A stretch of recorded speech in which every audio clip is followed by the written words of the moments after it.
Здравствуйте, уважаемые слушатели! Сегодня в продолжении нашего онлайн-проекта «История одного экспоната» речь пойдет о фестивальной фалеристике. Что такое фалеристика? Фалеристика – это наука, с середины 70-х годов окончательно выделившаяся из нумизматики, вспомогательная историческая дисциплина, занимающаяся изучением истории орденов, медалей, значков, настольных медалей. Название произошло от латинского «фалера» – это металлические украшения, служившие воинскими знаками отличия.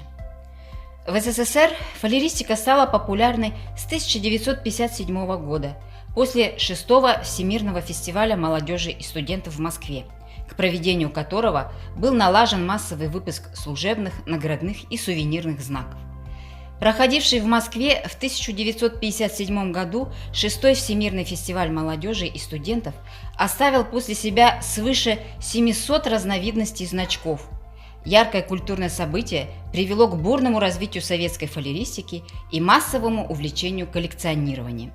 Фестивальные значки были одним из самых доступных и в то же время привлекательных сувениров, они отличались выразительностью и художественным исполнением. Но особенно интересны экземпляры подготовительного периода, выпущенные в 1956 году почти всеми республиками, областями и городами. Среди них встречаются настоящие раритеты. В дни фестиваля значки были массовыми и самыми желанными сувенирами, дарившимися в память о новых встречах и знакомствах, в подтверждение солидарности и дружбы. Фестивальное движение – это не только обмен значками и сувенирами, красочные карнавалы и песни. Это мощное движение молодежи второй половины XX века, организованное Всемирной Федерацией демократической молодежи. Девиз фестиваля – «За мир и дружбу». Каждый фестиваль, помимо многочисленных памятных фалеристических миниатюр, имел свой значок-эмблему, на которой отражалась главная идея форума – мир и дружба. Эмблема 6-го Всемирного фестиваля молодежи и студентов выполнена в виде ромашки с разноцветными лепестками, окрашенными в цвета 5 континентов, глобусом посередине и лаконичным девизом «За мир и дружбу».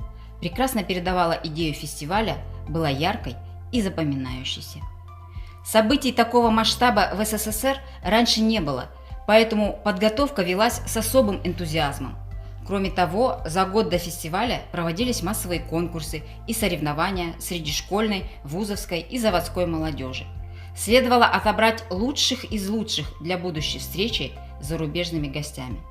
Выпускались многочисленные сувениры с фестивальной символикой, среди которых преобладали значки. Это значки крупных предприятий, желавших таким образом прорекламировать свою продукцию. Не менее интересны миниатюры, выпускавшиеся республиками и отдельными крупными городами. Помимо местной, на них обязательно изображалась фестивальная символика. Москва по масштабности их производства опередила другие принимающие столицы мира. Помимо тематических, были широко представлены миниатюры с московскими достопримечательностями, в том числе ведущими промышленными предприятиями, театрами и музеями. Среди значков того периода встречается немало тяжелых, выполненных из латуни и покрытых горячей эмалью. Они относятся преимущественно к наградной, а не к сувенирной продукции. Характерные цвета на значках – это голубой, красный и белый. Сочетание их создает приятную для глаз цветовую гамму, как бы дополняет праздничность события.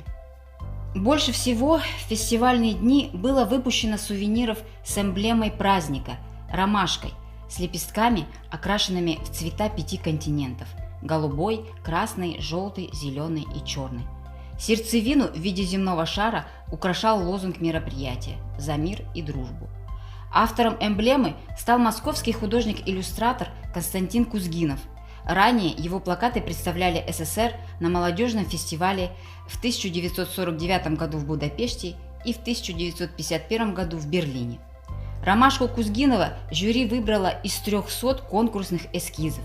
Яркий, символичный цветок привлекал лаконичным запоминающимся дизайном и функциональностью.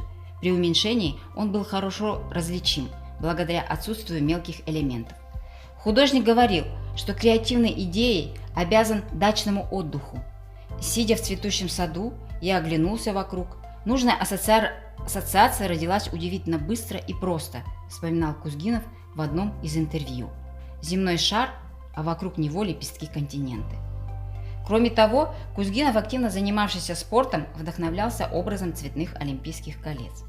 Ромашка настолько понравилась организаторам Всемирного молодежного фестиваля, что в 1958 году на Венском конгрессе было решено использовать ее в качестве постоянной эмблемы.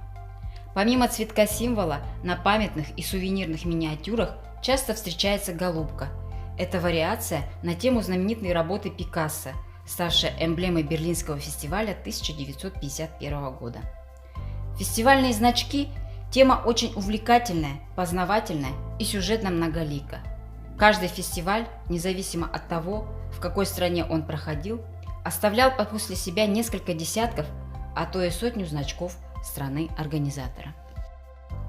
Коллекция значков СССР была приобретена Акмолинским областным историко-краеведческим музеем в 1987 году у жителя города Кокштау, частного коллекционера Максименко Виктора Семеновича в количестве 1540 единиц хранения.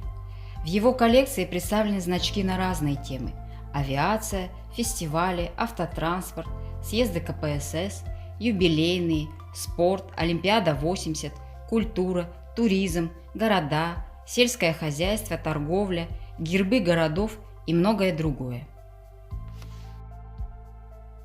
А на сегодня у меня все. До следующей встречи. До свидания.